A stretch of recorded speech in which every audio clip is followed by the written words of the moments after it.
Hello, hello. My name is April Malone with Yes, I Work From Home, and this is the podcast. Today I have Ute Franzen-Waschke from Germany with us. She is the author of a book called How to Create a Successful Remote Work Culture, a guide to using the PPAS Maturity Model. And it sounds like we have a lot in common, the things that we're interested in, the space that we're exploring right now. And I would like you to introduce yourself, Ute, and just let us know why you wrote this book and what your own experience is working from home. Yeah. Hi, April. It's so good to be here with you tonight because here in Germany it's already 7 p.m. And so I'm really glad that I can be here with you today. So, as you said, I'm from Germany. Last year, during the time of the pandemic and when COVID locked down so many countries, I spent 8 months in the United States. Oh, And yeah, and so that was a time when I was planning on working from home because normally I visit my clients on site. I'm a coach, consultant, and trainer. And normally I divide my working day in the mornings. I would go out to my clients, see them on site, run workshops with them. And then in the afternoon, when my American time zone wakes up and my second shift begins, I would be working from home with coaches from around the world on coach training programs. And so this is what I used to do before my husband was relocating to the United States for that okay. assignment. And we got really excited about it. But then on the day when we arrived, I think 2 days, no, it wasn't two, it was 2 weeks later. We arrived on March 3rd. And a few days later, the company went into, isolation, lockdown, whatever you want to call it. And it happened simultaneously all over the world. And for my clients, actually, it made it easier for them to decide to continue to work with me while I was in the States. Wow. So some were really open for this right from the start. They said, oh, no problem, we can use Zoom and we can, have our calls in a virtual way. And others were a little bit more hesitant. They said, okay, coaching and team coaching is something maybe more for the real world, for the real environment.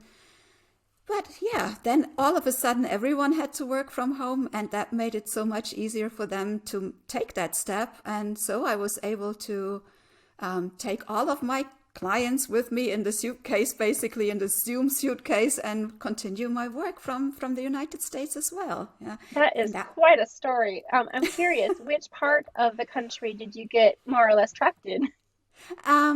we were in Michigan, in Rochester, Okay. a very nice area. I like the nature around the lakes, Mhm. and actually that was really a good place to be because when you work from home, when you are sitting in front of the screen for so many hours, a good distraction is when you can go out into nature for a walk on your bike. And so that was a good place to be. Wow. And then were you there during the winter as well? Because Michigan can get pretty snowy. That's right. So when we arrived, it was still winter in March, and the winter was long, Yeah. really long from my feeling. And then it was like turning a switch. Yeah. So from one day to the next, it was summer. Yeah. And it got really warm. And then the same thing happened. We came back home on the 30th of October. And as we were packing the suitcases into the car, there was some snow drizzle coming. And I was saying to my husband, we are closing the circle, yeah, full circle from snow to snow. And in between, we had some summer. Yes. Let's get out of here.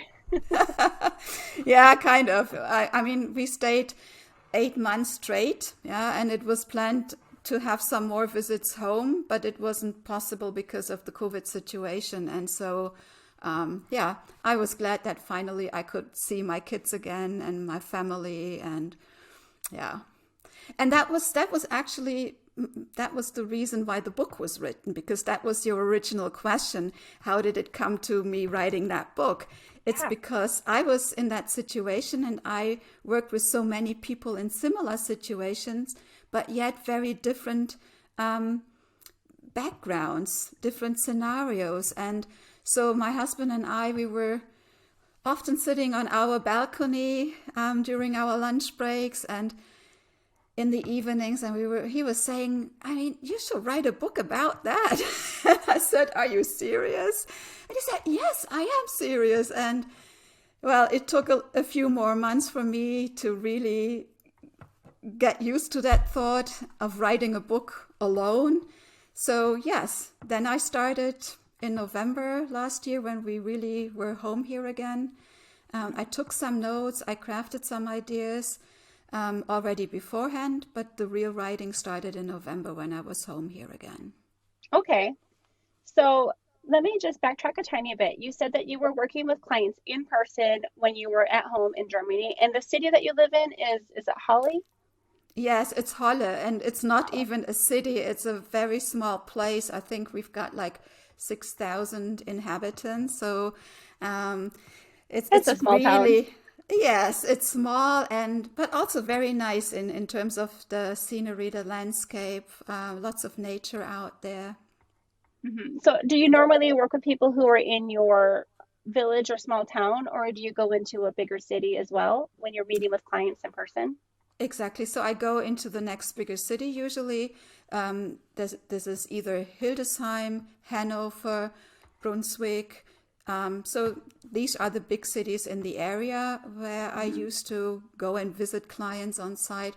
But I also travel throughout Germany and also internationally within Europe, let's say, because most of my clients are multinationals. And Okay. so they have places all over the world. Mm-hmm. Yeah. What would you say is your niche? The people that you work with, are they entrepreneurs? Are they people in corporate settings and offices? Corporate settings, most of them. So regularly, it's like automotive sector a lot, Okay. and I mean Michigan is also automotive, Yeah. so it runs in the family, let's say. So yeah, it's automotive, multinationals. I do have a background in telecommunications because before I became self-employed, I worked for more than 10 years for a big Swedish telecommunication company. I see. What kind of role did you have when you were working in that company? I was actually in charge of the customer documentation in English, and Okay. at that time, that was in 1992, 1994. Hmm. Before that, even earlier. I think it started in end of 80s, beginning of the 90s. It was more like people were sitting in different places already at that time. So we had offices in Sweden, Finland, Germany, United States, and everyone was working on a bit of the technology, and every engineer was writing the documentation for that bit. And then it all had to be merged at some point, and that was my role. So I would put it all into a database, and I had to run technical checks so that the documents would be accepted in the database. And I also was working in terms of training international teams in order to prepare the engineers for the requirements that the documents had to fulfill when they got to me. And I was even sent abroad to learn, what it involved in terms of that job. And that at that time was something really special. It wasn't normal that ordinary people in companies would travel and be sent for training on the job. So that was something really cool. Maybe you weren't ordinary. Sounds like you have a really cool skill set. Yeah. How did you end up morphing and changing everything into a consulting role? Yeah, well, that was when my kids were born, and my husband's company decided to change locations, Okay. and we had to move from our place close to the Dutch and Belgian border, where both of us, my husband and I, we both come from that area. We had to relocate inside of Germany, and that's when we got to Halle, to this wonderful place here. And so I was staying home with the kids in the beginning. But then, I felt like when the kids were in the German kindergarten at the age of 3, usually they would enter kindergarten, I decided it's time to go back and work part-time. And so I was lucky that the Swedish employer also had an office here in Hildesheim, but unfortunately not for long. So then there was a time when, business was a little slow, and so they closed locations, and I was among the people that were to let go. And and so I had to decide, should I stay home with the kids, or what is it that I want to do? And a very good friend of mine, an American friend who lived next door here in Halle, she said, "Oh, you know what? I could imagine you also starting, in companies helping people learn English, because that was the time when globalization really started, and companies had to train their staff in English, because we had like companies working with Portugal, with Malaysia, then later on China and India came. And so the language was English. And this is how I entered the consulting and coaching world. And I found out right from the start that it's not just the language that needs attention. It's more of a package that we need to address. It was culture, it was language. It was also finding a way of bringing people together that have different preferences in how they execute work, how they do their jobs, and coaching people around that. And so that was the point when I decided to go for a coach training, and I went to England to do that. And this is how it all developed. And then it took off, with my coaching business and consulting business. That's fantastic. When you came to the US with your husband for his temporary assignment, were you planning on continuing to work with your connections in Germany remotely during that time? Was that the plan? That was the plan. So as soon as I knew that we would be relocating, I approached my clients. I said, look, this is the situation, and I want to go with my husband. I don't want to stay alone with the kids. I mean, my kids are 23 and 26 years old, so they are not kids anymore who need mom around. Yeah. Yeah.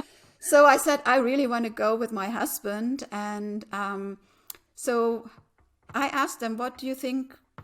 Would we like to continue? There are certain options. So I showed them what possibilities we had. And like I said, some said, well, yeah, let's see how we can make that happen. And others said, well, maybe that is not the same thing, and we wait for you to come back. And so there was some hesitation. And then we got started with those that immediately said we are in. Actually, 2 days after I had touched ground with my feet on US soil, I started, kind of connecting with my clients, saying, I landed, I'm here, would you like to go on a apartment tour to see where we live now? Because, it was like breaking the ice and making it a little bit more like it's Personal. business, but it's also personal, and taking the fear out of the technology, because that was a big thing in the beginning. How to navigate technology like Zoom or whatever the tool was that we use. And we used Zoom a lot. And so just playfully helping them find their way with the technology. And like I said, since everyone had to work a few weeks later from home, it was so much easier then. And It might have actually given them and you all a head start. You had a 2-week lead time on everyone else. I yeah, think that my husband started working from home, I want to say right around March 15th. That was like the day, maybe March 14th, 15th. It was a Monday that everything was just different. The kids did not go back to school. My husband did not go back to work. Everybody was home. I was already working from home, but I wasn't used to having the house full all day. Exactly. Yeah, that's another thing. We were so lucky because we had the huge apartment to ourselves. So my husband was sitting in one corner of the apartment and I was sitting at the opposite end of the apartment in another room. So we had separate rooms to work from. We had the kitchen in the middle, like in a company. So we would Mm. meet in our own coffee kitchen A co-working space. as we were working from home. Yeah, yeah. And you But had just enough time to get your groceries and your apartment established before everything shut down. exactly, we managed to get the most urgent things, and it was amazing to see with how little you can just you can do it. Yeah, we had some pots, some dishes, china, cups, and things. Not a lot, but it was enough. Oh, good. Oh man, it's hard to even think about a year ago. I mean, life has not changed too much, but at least our supply chain is a little bit easier because, in the past, I live in a bigger city, so we could order things from Amazon and have it delivered the same day. But a year ago, if you tried to order anything from Amazon, they were telling you that it would take 6 to 8 weeks. Wow. So I'm Yeah. just thankful that we're not there right now. I want to hear a little bit more about your book. You've mentioned that you have three avatars that you walk through this journey with. Can you go ahead and just kind of give us a preview of what we would expect if we were to read your book? Yeah. So when I was writing the book, it was about, first of all, about this model that you said, the PPAS Maturity Model, and each letter is for a dimension in the model. And I figured a model can be very dry and theoretical, but I wanted people to have fun and be entertained because you learn so much better and you can engage so much better with people when there is some fun element, and also when there is some possibility to identify similarities in the challenges that my avatars, for instance, were facing and that maybe my readers are facing. And so I decided to build the book around the model and have the avatars guide the reader through each dimension of that model with their personal experiences and with their personal challenges. Some have kids, some live alone. Some are there is one avatar, she is from senior management. There is an avatar from middle management. There is one avatar on team level. So I was trying to represent all levels in an organization because Yeah. that plays a huge role in how new the experience was. I mean, a senior manager, an executive, they have been traveling the world before COVID and they haven't worked from home, but they definitely worked from anywhere. Yeah. On the road, yeah. Yeah. From like other company locations, visiting customers, clients. And so that was a little bit like, the experience from last year. Yeah. But there were also people in companies that never had the privilege to work from home or to even, some did not even have a laptop. Yeah. Oh, yeah. So, I mean, years ago, I remember there was a lot of talking in companies about, is it possible to work from home? What are we giving up when we let people work from home? We have no control whether or not they are really working. Yeah, that was something I heard a lot. And then on the other side, I heard employees saying, we would work so much harder if we could work from home because sometimes it's just necessary when a kid is sick. You can work around the sickness of the kid much better when you are at home. Maybe you have to work in the evening then when your spouse is there. But some more flexibility would have benefited both company and employees, but there was simply no way. Yeah. And then all of a sudden, when COVID came, it was not a question anymore. It was a huge need and a survival need, both in companies as well as with employees. Yeah. So everyone had a huge interest to make this work. Oh yeah, when I've said this before, I feel as though the pandemic has basically catapulted us about 5 years probably in the future as far as people being comfortable with the idea of working from home, or some companies understanding the positive sides of it. Now, I know that you mentioned somewhere in your book that one of the things is about weighing the pros and the cons. Because, okay, so I spend a lot of time with people. A lot of my clients that I've taught English to are in mainland China. I talk with, senior managers, middle managers, and team members all the time in English just to have this conversation. And they keep thinking, or a lot of the managers will think, well, people, we don't know if we can watch them. We can't see them working from home, or there's a lot of controls.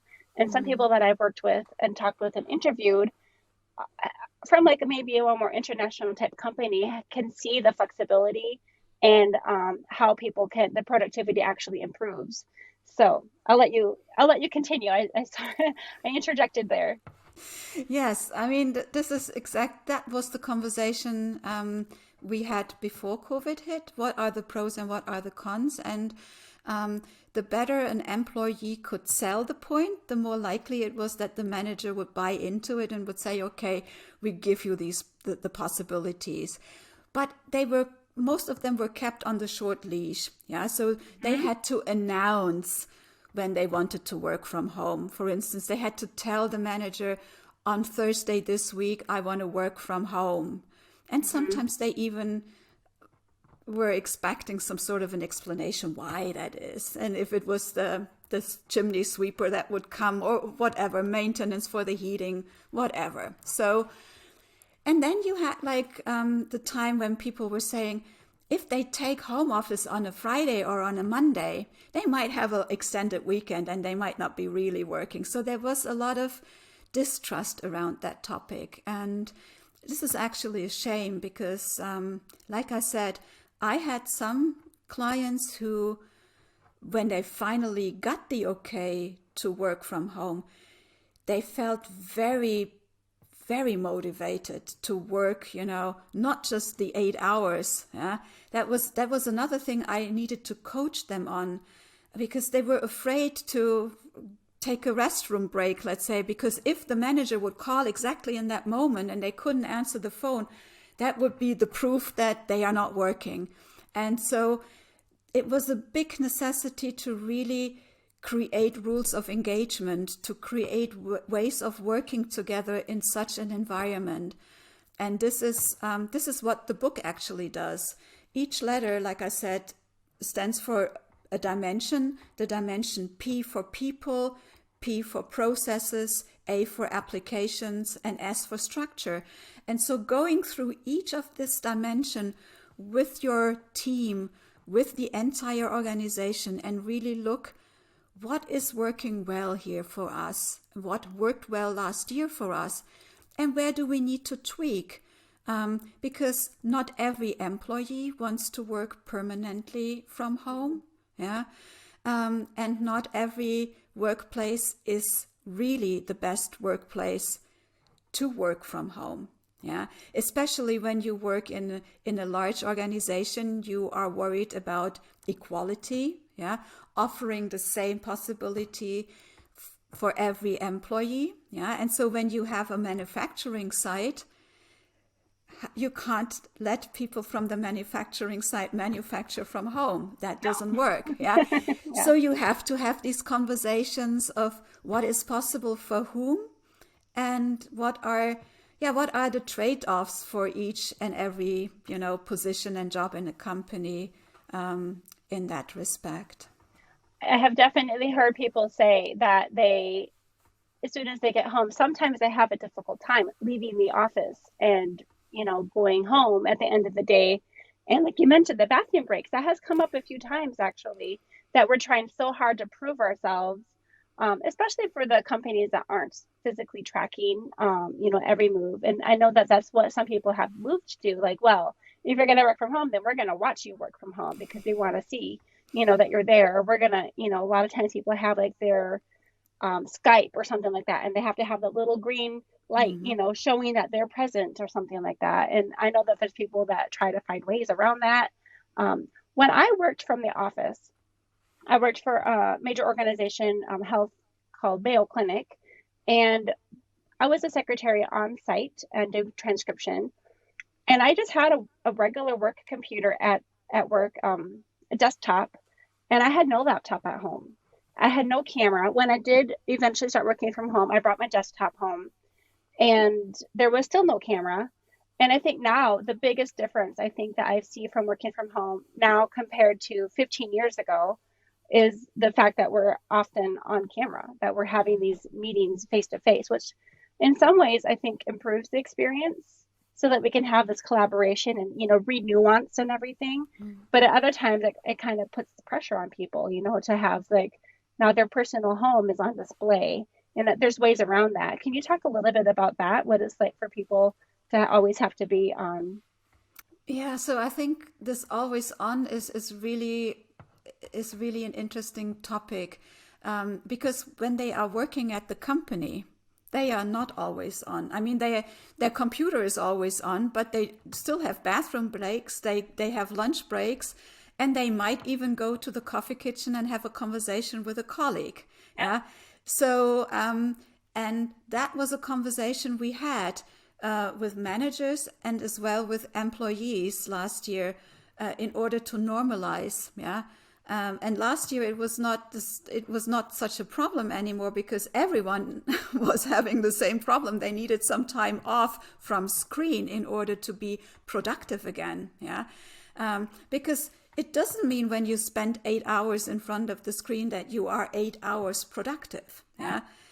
And so sometimes a little break brings an immense push in productivity and creativity. Yeah. Whereas when you're sitting in front of the screen and simply cannot find a solution to the problem that you are looking at, a walk around the block might find that solution, and then you come back, and even though you weren't sitting in front of your computer, you were productive for the company. And this is something to consider as well. And it's a learning journey. And I think last year was a huge learning journey for everyone. And the skeptics learned that so much more is possible.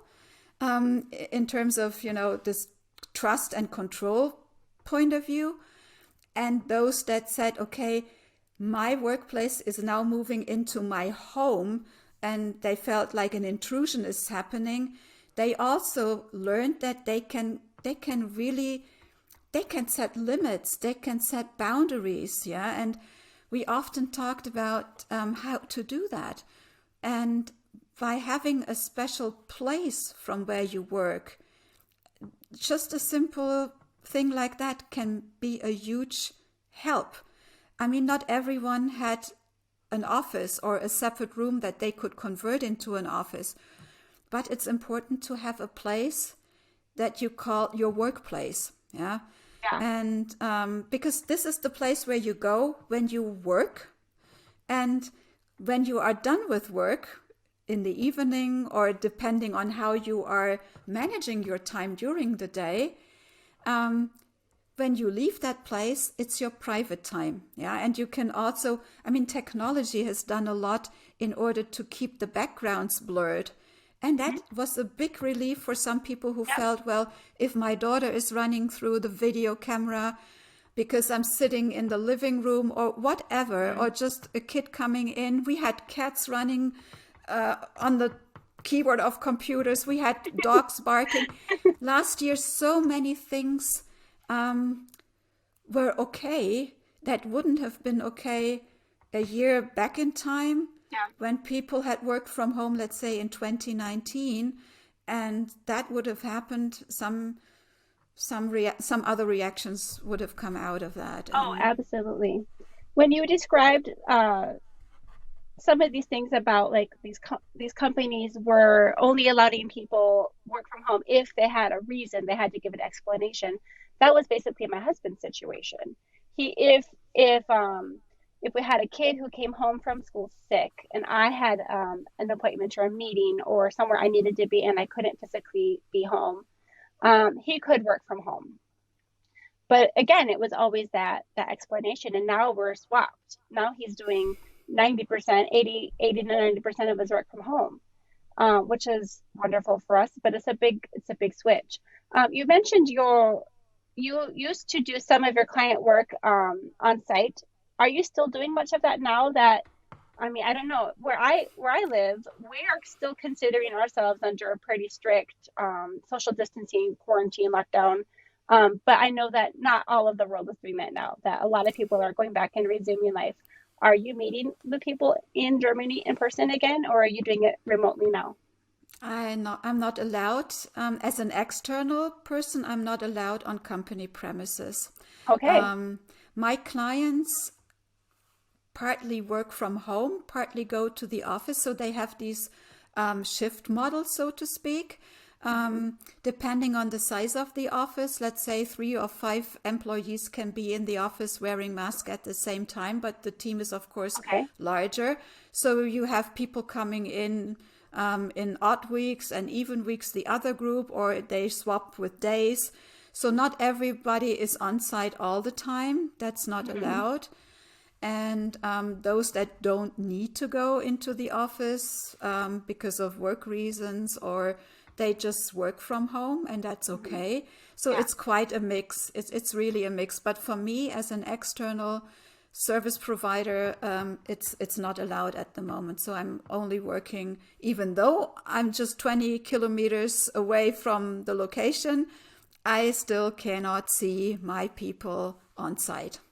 I'm curious if you have been able to, when you came back to Germany, and the people who said that they would just wait for you to return, did they let you continue working with them, or is that still on hold? Most of it is on hold, um, but I think it has different reasons. It does not necessarily mean that they are waiting for me to really return on site when it's allowed. I think some of the people just they are ready for something else. They are ready to move on, or maybe they also. I see some people are really struggling with timing. Yeah. Yeah. Um, the working day is long. A lot of hours are spent in front of the computer, be it on site or at home. Hmm. Life in families hasn't returned to normal. A lot of kids are still being homeschooled. Yeah. Um, I think last year left many traces, and it will take a while until also people are have have regained the energy that they need in order to continue with what they used to do in 2019. So this is my feeling. Um, on Hmm. the other side, also a lot of new doors have opened. So I am a strong believer in a door that is closing, there is another door opening, and This, this really happened. Yes. this book, I hope, is opening up some new opportunities for you. Yeah, I hope so too. But also apart from the book, so it was funny that last year before we left for the United States, I was approached by a client for a project, and then I said, well, we can talk about it, but I won't be in your time zone, which could be a problem for that. And then COVID came, and the project was put on hold. And this year they contacted me again and they said, okay, last year we had COVID. We couldn't do the project because we had other things to worry about and concentrate on. But now we want to really do it because we don't know when COVID is over and we really need to do this now.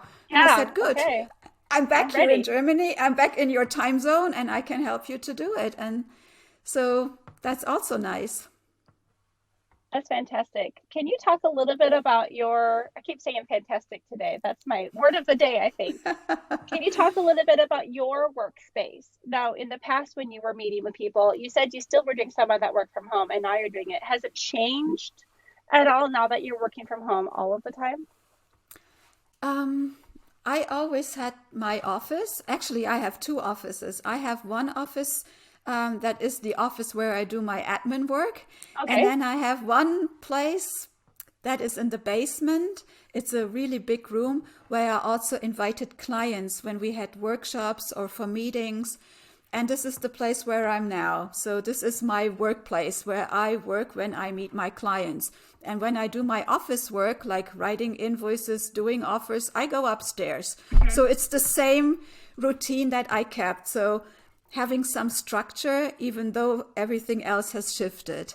The way of working with my clients, doing coaching and running workshops with teams in a virtual environment, of course, requires new tools to be used, because it's not just conversations that we have, but we also need like flip charts, whiteboards. So there's a lot of technology involved. And that was a learning journey last year too, to explore the wonderful tools that are out there and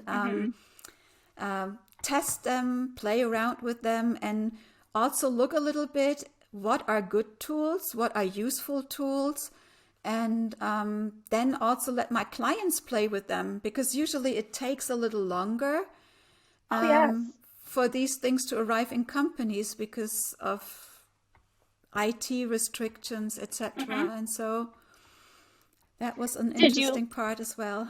Did you find yourself educating and training people in these tech tools as part of your new role?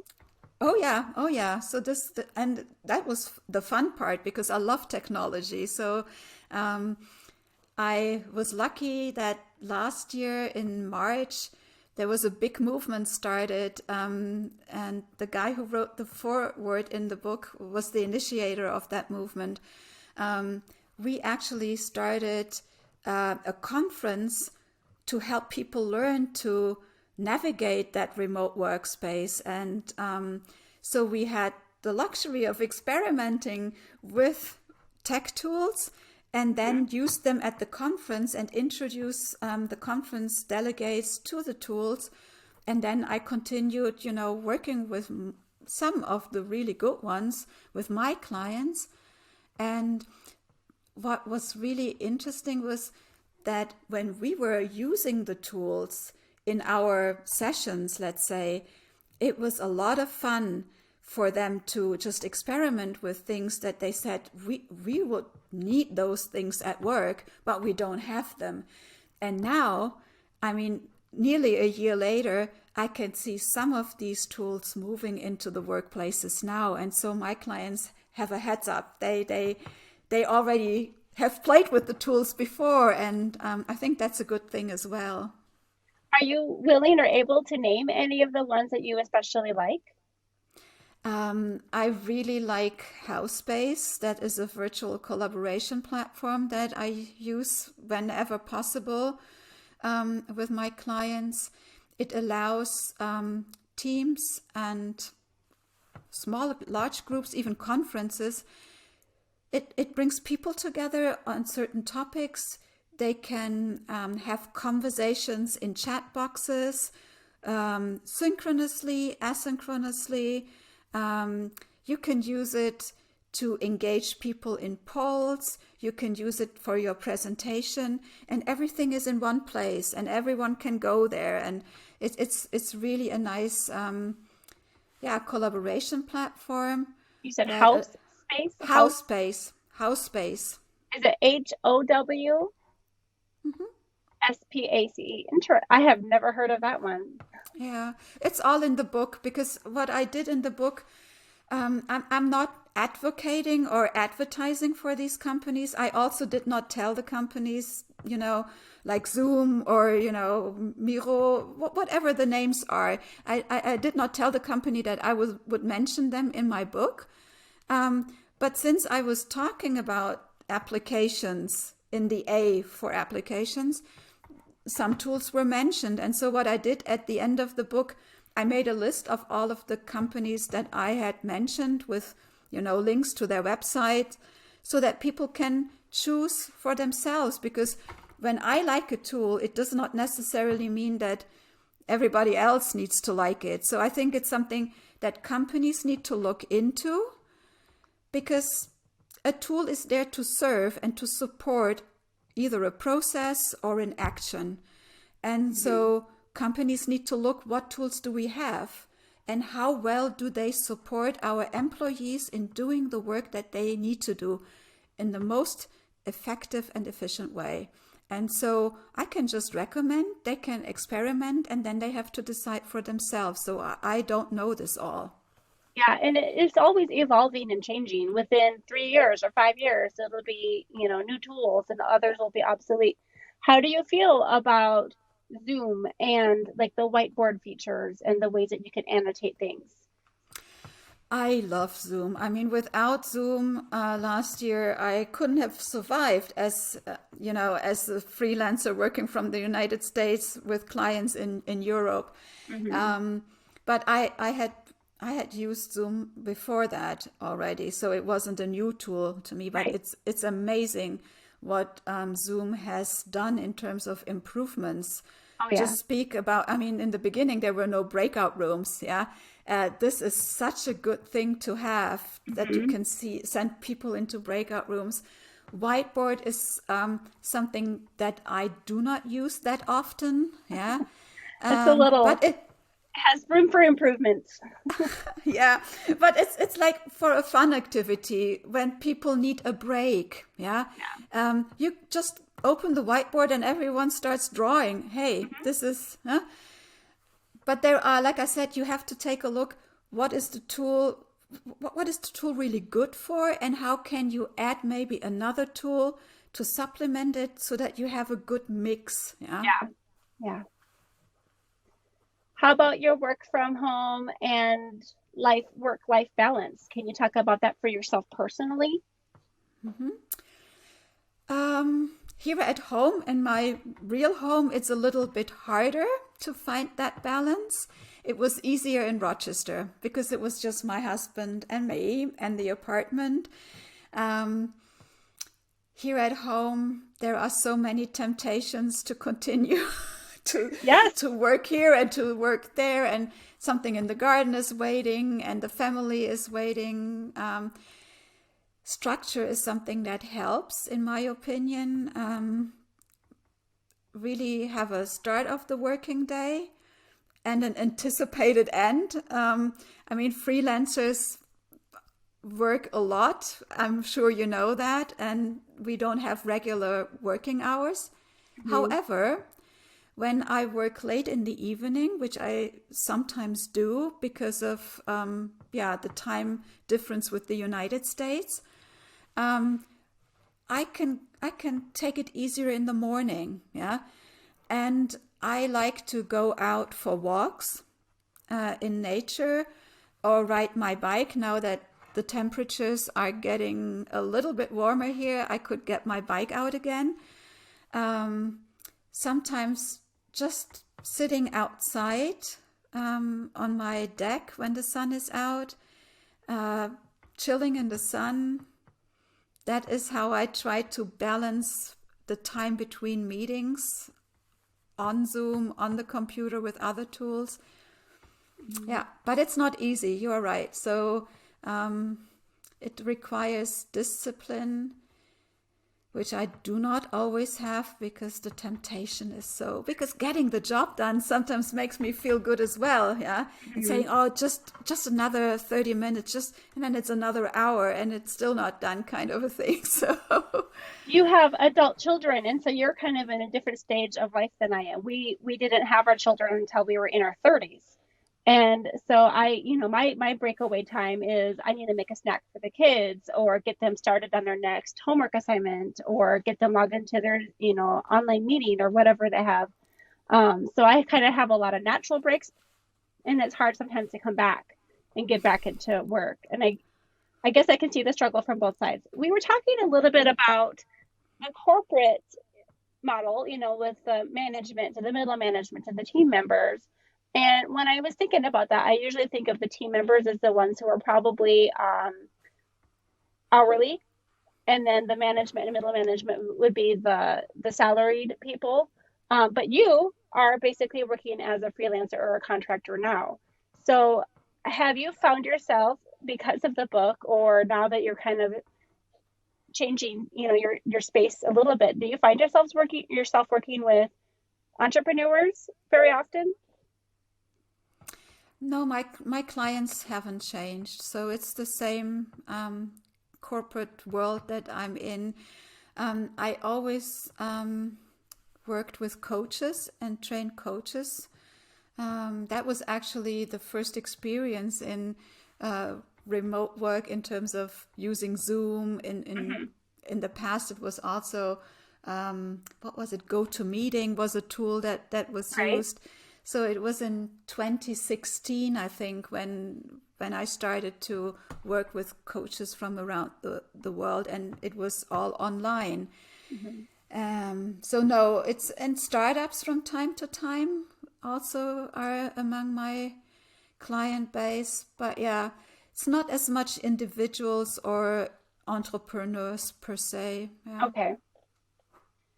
Well, if you were to give advice to someone who was thinking about working from home or a manager who was considering making this a permanent position, um, where do you lead as far as those pros and cons? Like, do you push the pros or do you really help them with the cons?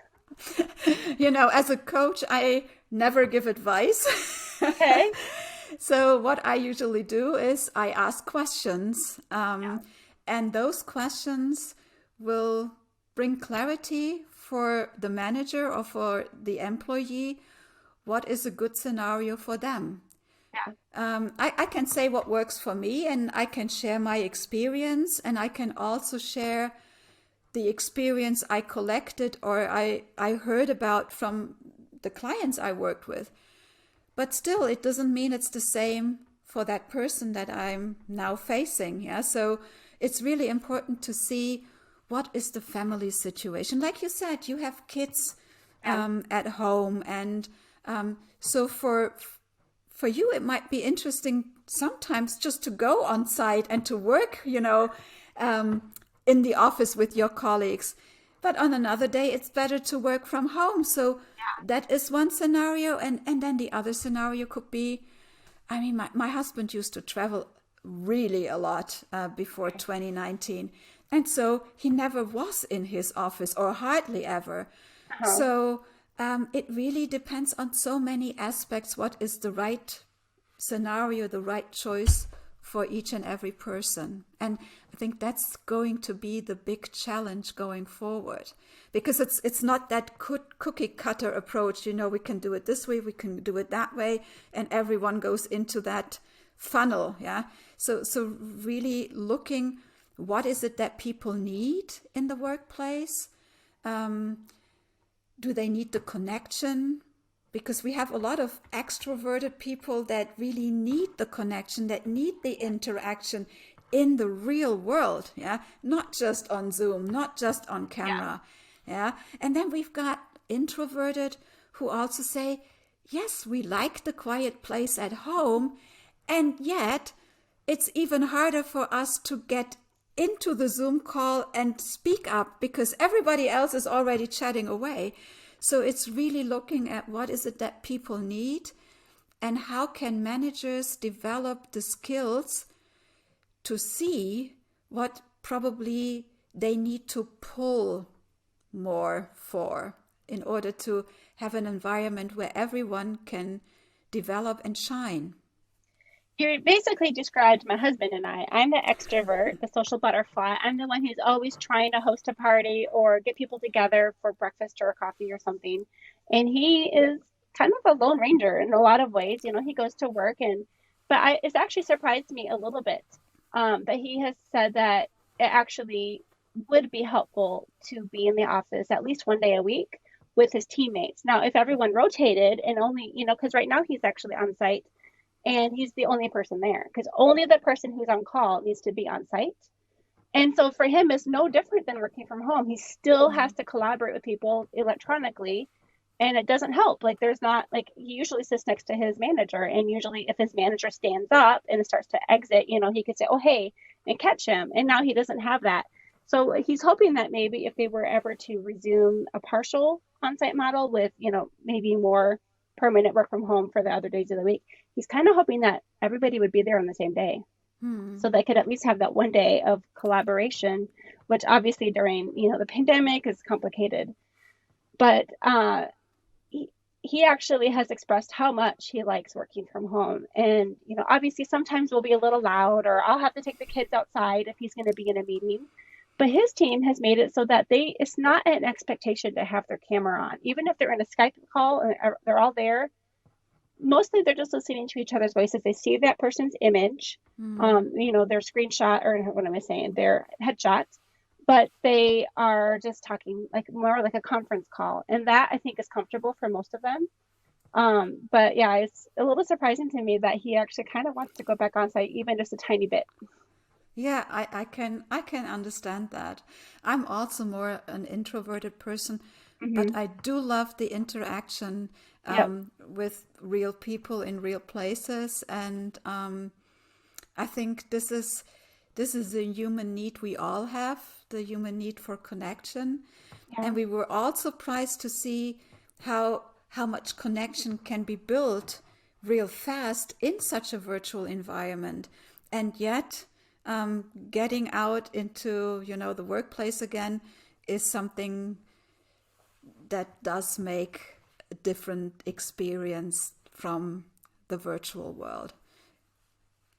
One of the things that you and I talked about earlier on, and it might have even been before we started to record, was some of the equal opportunity that people struggle with sometimes. When you're working from home, you might not have the same promotion opportunities as the people who are in the office and able to like be introduced on the fly to whoever is walking by. Oh, and this is, so and so, and that can build like teams and things in the future. Do you feel like that has changed, or do you feel like that's still a struggle right now? Well, I think last year everyone was kind of in the survival mode and they wanted to make it work. So everyone was trying to do project work, productive work that kept the company up with their heads above water. And now HR service departments are finding out, but wait a second, it's not just about getting the job done. We also need to make sure that we have our appraisals, our performance review talks, that we need to train people, see what training needs they have. And that Hmm. was something that last year might not have taken place as much as it On did hold. in a controlled way. Yeah. So Hmm. just where really training was needed because we needed to learn how to operate Zoom, how to operate whatever. So I think this year and going forward, HR departments are well advised to think a little bit more about their structure and the processes that they have in place for these reviews. And if they decide to have a fully remote workforce, how to make these processes more suitable for that workplace, for a remote workplace. Because when I see people in action at the company, they are more visible. Yeah, so the manager sees the team members in action. They see what they are producing in terms of effort, results. But when you are in your home office, that might not be as visible as it would be in a company. So what mechanisms do we have in place to make that visible? Yeah, to also make sure when new people come on board, how do we onboard them into a remote workforce and into a workforce that is maybe on site or a hybrid version. So Right. there are lots of areas where good thinking and reflection will be very beneficial for companies going forward. I've interviewed several people who were in management, and some of them have said, "Oh yeah, we have a weekly team meeting, or we have a monthly team meeting, or a social hour, or a happy hour, or something like that, because we want people to be able to let down their hair and still have that, how are your kids doing? How is homeschooling going? Or, let me see your cat kind of thing." My husband's company didn't do that for the first year. It took 1 year before they had even one happy hour type situation, a team building thing. And I think it's interesting because then I get the people who are the team members, the employees who are like, oh, I hate those, oh, it just feels so forced. And I already have Zoom fatigue and I just feel so tired. And now you're forcing me to look at, 20 more people on the screen. And other people seem to just thrive on that sort of thing and they look forward to it. What is your experience? What are you hearing? Well, last year it was like business, just business. concentrating on the job, concentrating on getting the family organized. So really very compartmentalized.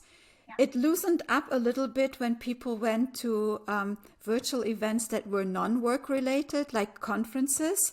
And there you could really see how they were benefiting from social time together. Yeah. But it was not at the workplace. It was outside of the workplace then more. That's Yeah. interesting. I do know that some companies try to have networking rooms kind of a thing where it's a link that people could click, and then it was not organized, it was not planned. The link was always there, people could click on it, and when someone was in the room, they could have a chat, like the coffee kitchen. If someone is in the coffee kitchen, you can have a chat. If not, you can leave again and come back later. So it didn't feel forced. Yeah, it was more that spontaneous kind of a feeling that you had when you were walking, on company premises, and you would just bump into a colleague by coincidence. And I think that is a more natural way of doing the same thing that happens in real life in a virtual world. Just have that link and people pop in and out as they want and have time.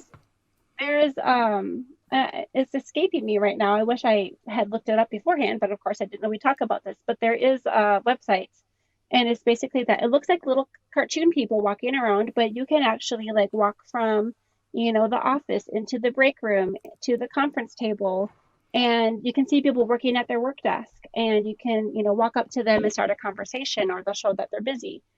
And we actually did my daughter's birthday party that way. It didn't work as well with mobile devices, and a lot of the kids that age are still using their parents' phone or iPad, but it works really well with a desktop computer. And if I can think of the name of that, I will have my editor flash the name of it across the screen right here, or I will add it into the show notes for the podcast.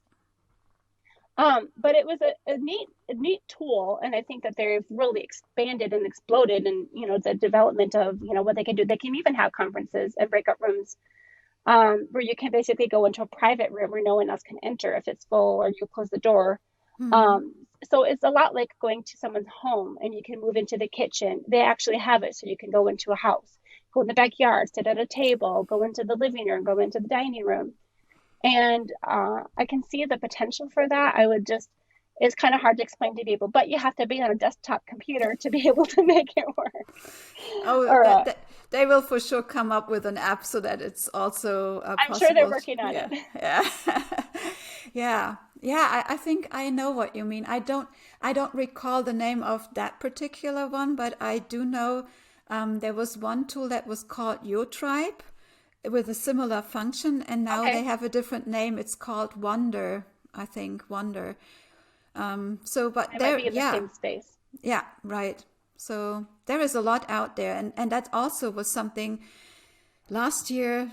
There was all of a sudden that need, and it really boosted and catapulted so many tools and applications into the space, into the world. It's really hard to keep track of all of these tools. It's not, I was going to see if I could even just look it up while we're still here on live, but I can't find it. One of the conference tools that I have used, I've attended a couple conferences with something that wasn't Zoom. It was called Hopin 2. And they have the breakout sessions that were a little bit more like speed dating. So instead of you being assigned a random breakout, it actually would help you cycle through, and you could choose when you wanted to connect and disconnect. But then it allowed you to choose if you wanted to exchange information with that person or not. It was kind of nice. I liked it. 5 minutes felt a little too fast. When they reset it the next conference to 7 minutes, that felt more appropriate. But I was able to make some kind of neat connections during that time. Good. I actually ended up working with one of the people that I connected with in one of those random things. So, well, Ute, thank you so much for visiting with me today. I hope that that this information will be helpful to someone out there. If it is, please send us a message. So how can people find you? Where can we connect with you? I'm on LinkedIn, so if you search for my name, you will find my LinkedIn profile, and I'm actually on there on a very regular basis. I can also share my website with you, and if you can add it to I will. your, yeah. So But for those that, who are listening, let's spell your name. Would you be willing to spell it for us? yeah, it's UTE. That's the first name, Ute. Then Franzen-Waschke, it's FRANZEN dash WASCHKE. Excellent. Thank you so much. We will put all of the contact information that you're providing us into the show notes so that people can click on that and find your book. Again, why don't you tell us the name of your book one more time? What was that? The name of your book one more time. Oh, yeah, the name of my book, it's How to Create a Successful Remote Work Culture. And the subtitle is A Guide to Using the PPAS Maturity Model. So this is brand new. It just came out and it is available on Kindle and Amazon and her website. So we'll make sure to put all of the information up there too. Well, thank you. Any last words before we head out? It was a wonderful conversation that we had, April, and I'm so glad that I could be here. And like you said, I very much hope that your audience will get a lot out of the podcast while listening and watching. Thank you so much. Yes, I think that we definitely have a lot of overlap in our interests. So I will look forward to reading your book. I can see that it's available on Kindle and paperback. So there's options, everyone. Exactly. All right. Well, this has been April Malone with Ute Franzen-Waschke. And this is Yes, I Work From Home. Take care. Bye-bye.